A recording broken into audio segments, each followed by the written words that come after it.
Welcome to honest review facts. ఈరోజు మనం Bigg Boss fame actor Bharani Shankar గురించి మాట్లాడుకుందాం. ఆయన ఆల్మోస్ట్ రోడ్ మీదకి వచ్చిన స్టేజ్ నుంచి ఇప్పుడు మనం చూస్తున్న బిగ్ బాస్ ఫేమ్ వరకు ఆయన లైఫ్ని టర్న్ చేసిన మూమెంట్ గురించి చెప్తాను. కొత్త వాళ్ళు ఎవరైనా వస్తే ప్లీజ్ మా ఛానల్ని సబ్స్క్రైబ్ చేసుకోండి అండ్ అలాగే భరణిని సపోర్ట్ చేసే ఫ్యాన్స్ మా వీడియోని లైక్ చేయండి అండ్ కామెంట్ చేయండి. ఇంకా లెట్స్ స్టార్ట్. భరణి గారు ఆంధ్రప్రదేశ్లో వైజాగ్లో ఒక మిడిల్ క్లాస్ ఫ్యామిలీకి జన్మించారు. ఆయన తన చైల్డ్హుడ్ నుండి చాలా సింపుల్గా గడిపారు. ఆయన స్కూల్ డేస్ నుంచే యాక్టింగ్ అంటే చాలా ఇంట్రెస్ట్ ఉండేది. స్కూల్లో స్టేజ్ మీద పర్ఫార్మెన్స్ ఇచ్చేవారు. ఆయన పర్ఫార్మెన్స్ చూసి చాలామంది అప్రిషియేట్ చేసేవారు. అలా ఆయన తన చైల్డ్హుడ్ని గడిపారు. తర్వాత ఆయన బీటెక్ కూడా ఫినిష్ చేశారు. బీటెక్ అయ్యాక ఆయనకి జాబ్ రాలేదు. అప్పుడే యాక్టింగ్ ట్రై చేద్దామని ఇండస్ట్రీకి వచ్చారు. భరణి గారు ఫస్ట్లో చాలా రిజెక్షన్స్ వచ్చేవి. తర్వాత స్రవంతి సీరియల్కి హీరోగా ఆడిషన్ ఇచ్చారు. కానీ డైరెక్టర్కి భరణి గారిలో ఒక విలన్ యాంగిల్ కనిపించింది. వెంటనే ఓకే చెప్పి విలన్ రోల్ ఇచ్చారు. ఆ సీరియల్ ఎంత బ్లాక్ బస్టర్ హిట్ అయిందో మనకు తెలుసు. భరణి గారికి డెబ్యూ సీరియల్తోనే ఫ్యాన్స్ క్రేజ్ చాలా పెరిగిపోయింది. ఆయన యాక్టింగ్కి నంది అవార్డు కూడా వచ్చింది. తర్వాత చాలా సీరియల్స్ చేశారు అండ్ అలాగే చాలా సినిమాల్లో సైడ్ క్యారెక్టర్స్గా చేశారు. అలా సైడ్ క్యారెక్టర్ చేసిన సినిమాలో ఒకటి ఆరెంజ్ సినిమా. ఈ సినిమా నుండే నాగబాబు అండ్ భరణి గారు చాలా క్లోజ్ అయ్యారు. బెస్ట్ ఫ్రెండ్స్గా అయ్యారు.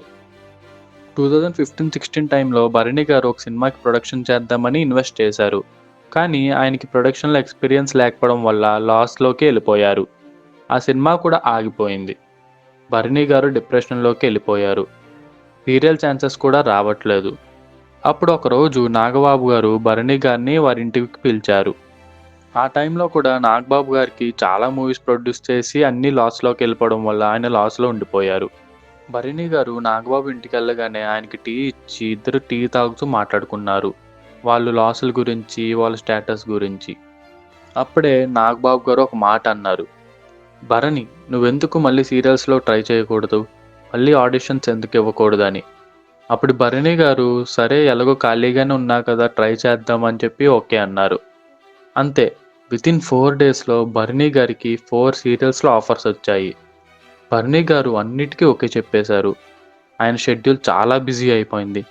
మార్నింగ్ 5 నుండి నైట్ 11 వరకు ఆయన కంటిన్యూస్గా యాక్ట్ చేస్తూనే ఉండేవారు.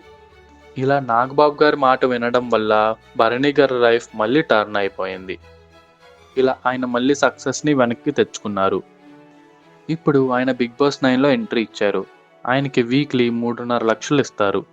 ఆయన గేమ్ కూడా చాలా స్మూత్గా, రెస్పాన్సిబుల్గా ఆడుతున్నారు. ఆయన ఇలాగే కంటిన్యూ అవుతే ఈజీగా టాప్ 3లో ఉంటారు. ఇది ఫ్రెండ్స్ భరణి శంకర్ గారి రియల్ లైఫ్ స్టోరీ. ఈ వీడియో నచ్చితే లైక్ చేయండి, అలాగే మా ఛానల్ని సబ్స్క్రైబ్ చేసుకోండి. మీరు బిగ్ బాస్లో ఎవరికి ఓట్ వేస్తారో కామెంట్లో చెప్పండి. నెక్స్ట్ ఎవరి గురించి కావాలో కూడా కామెంట్లో చెప్పండి. Thank you.